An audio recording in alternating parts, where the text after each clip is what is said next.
প্রতি বছরের ন্যায় ৯ রমজান ২০২৬-এ চট্টগ্রাম ৭ নং ওয়ার্ডে নাজিরপাড়া তৈয়বিয়া হাউজিং সোসাইটি জামে মসজিদে মসজিদ কমিটির সভাপতি আলহাজ মোহাম্মদ ইলিয়াস, সাধারণ সম্পাদক অ্যাডভোকেট এনামুল হক, মসজিদের ইমাম হাফেজ মোহাম্মদ সাইফুল ইসলামের উদ্যোগে ইফতার মাহফিল আয়োজন করা হয়। পরিচালনায় ছিলেন সভাপতি নুরুল আফসার ও আব্দুস শুক্কুর, অর্থ সম্পাদক নুরুল ইসলাম বাদশাহ ও মোহাম্মদ হারুন বাদশাহ, আবু বক্কর, শিহাবুজ্জামান, মোহাম্মদ ইউনুস, সাইফুল ইসলাম, জালাল আহমেদের আয়োজনে নাতে রাসূল, মিলাদ, কিয়াম ও ইফতারের মাধ্যমে এলাকাবাসীর উপস্থিতিতে সম্পন্ন হয়।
उनके असहाबा इकरा पे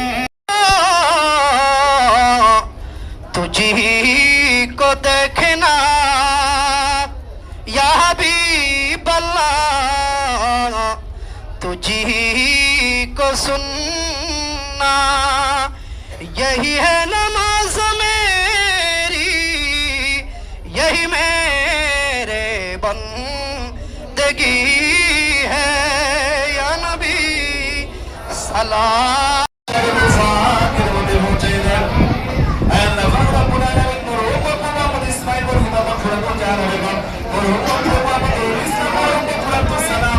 ইকবাল হোসেন, হৃদয় ৭১, চট্টগ্রাম।